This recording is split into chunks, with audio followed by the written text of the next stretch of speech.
and a roadie. Go tell and a roadie. Go tell and a roadie that everybody's dead.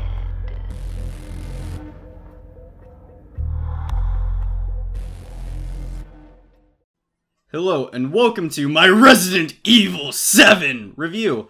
So, is Resident Evil 7 the epic comeback to horror that it was hyped as, or is it just another lazy entry in an aged franchise? Well, in my honest opinion as a hyper-obsessive RE fangirl, it's neither. The main reason behind that rationale is I just thought Resident Evil 6 was better. Now wait, before you hit the unsubscribe button, hear me out.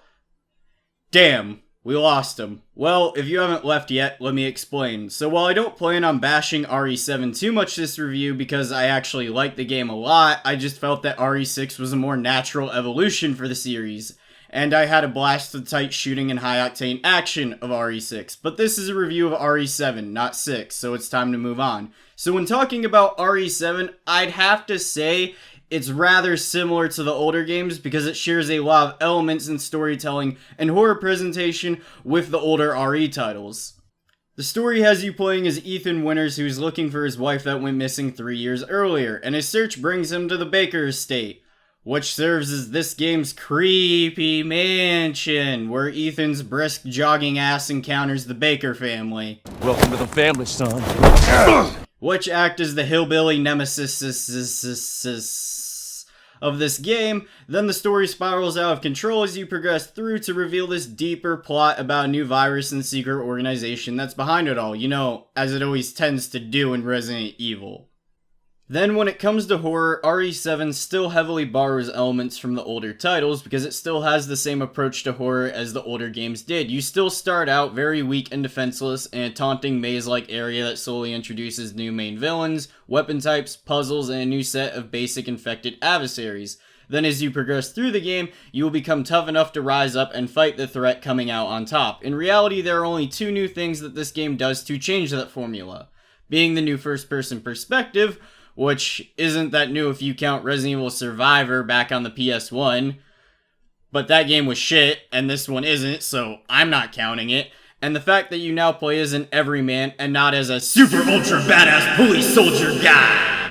Which, to the game's credit, they are welcome changes because the new first-person angle allows the horror to be told in a new way compared to the older fixed camera angle RE games, and having the lead be a normal Joe makes the scares feel more genuine, because it makes more sense for a normal untrained guy to get scared and struggle in this kind of situation. So while the story in horror may be more contrived than I would like, at least it does a solid job at telling an interactive horror story that still introduces a couple new elements to this formula. So here's the big question. Was I scared at any real point? Sadly, no, not really. Now, I'm not saying that's due to the horror being bad. It's actually quite good. It's mostly due to me being so desensitized to the Resident Evil brand of horror to where I'm not fazed by it anymore. Which is a problem that I think some series vets like me are gonna have. So let's talk about the in-game presentation, which is gonna be easy simply due to me not having any real problems with it. All of the in-game environments look quite great and fit the dark tone that most horror games should be going for. The voice acting all across the board is solid, even if Ethan sounds overly bored half the time while everyone else is super emotional throughout the whole game. Plus, the sound design is extremely well done with solid sound effects and an amazing soundtrack with one of the best main themes I have ever heard for a modern horror game. I was raised in a deep, dark hole, a prisoner with no parole. They locked me up and took my soul. Then to top it off, your first playthrough on average should take around 9 hours, and it has a little bit of replayability, with it featuring 2 different endings and unlockable Madhouse difficulty, for all of you screaming sadists out there.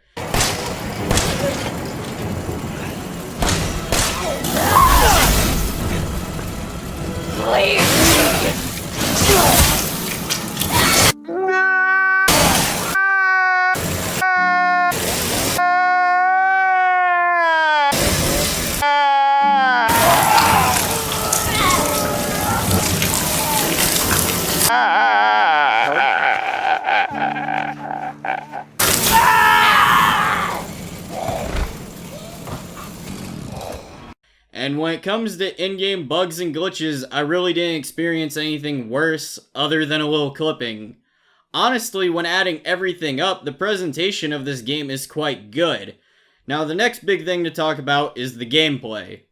This is where the first-person aspect of the game comes into play the most, because while the perspective did change from the other games, the gameplay has not. Let's quickly go back to the Bakers. They will chase you, just like the Nemesis did in RE3, which will put you in these hide-and-seek gameplay sections from time to time. Now, in these hide-and-seek sections, you have to move slowly and sneak around or risk being hacked into tiny, little pieces. I'm going to smack everyone into tiny, little pieces. Which leads me into my first small issue. The game kind of forces you into these pseudo Outlast-like scenes every so often, where you either run and hide, or you run and hide. And while I know you can fight off the Bakers, you end up using so many supplies to do it, where you may as well, run and hide. But other than being forced to hide, these sections are done pretty well and add a real reoccurring threat to the game. Then outside of those areas, you have the combat and puzzle solving. Now, while I did enjoy the puzzle system in this game, it's rather underwhelming because every puzzle is either a carried over puzzle from an older RE game or really easy to figure out. The best example that I can show of a carried over puzzle is the weighed down shotgun puzzle, where a shotgun is in a room but it's weighing down a switch. So you can't take the shotgun until you find an item to fit what's holding said shotgun and weigh down the switch. Then the most common puzzle type, where you take a random object and place it in a light source, then line it up with a shape in a painting, is super easy to do because this puzzle type is extremely straightforward about how you solve it. But at least there's a decent amount of puzzles in the game and they're still fun. It's just a shame to see the puzzle system be dumbed down from the other RE games. Next up on the list to cover is the basic combat in this game. Now, I really have to commend the combat system with how it stays true to the older game's playset, where the game is made clunky on purpose to heighten the intensity of most fights, because if you had the movement and shooting of a game like Battlefield or Call of Duty in this game, it would be way too easy and there wouldn't be any tough struggles outside of the boss fights. So the handicapped aiming, limited ammo supply, set save rooms, tough boss fights, and small inventory really do a lot to recreate the classic Resident Evil gameplay in a new FPS perspective. Now here's my small list of problems with the combat.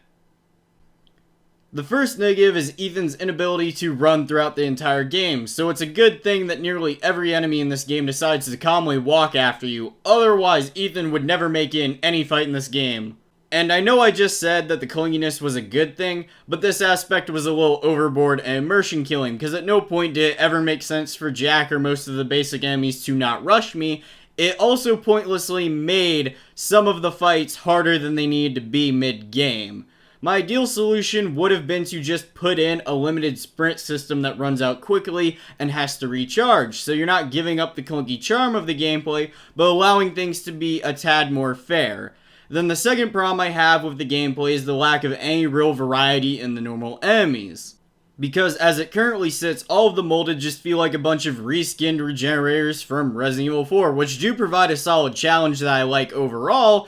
It just kinda sucks when compared to any of the enemy sets of the last 4 Resident Evil titles. Then my final problem with the combat is the pacing of fights near the end of the game. Because around the last fourth of the game, RE7 just drops the horror and goes full FPS mode with bigger fights and more frequent enemy spawns, which makes for some lame shooting levels near the end of the game that somewhat clashes with the tone of the combat from the rest of the game, but it's not a giant issue that ruins the last fourth of the game.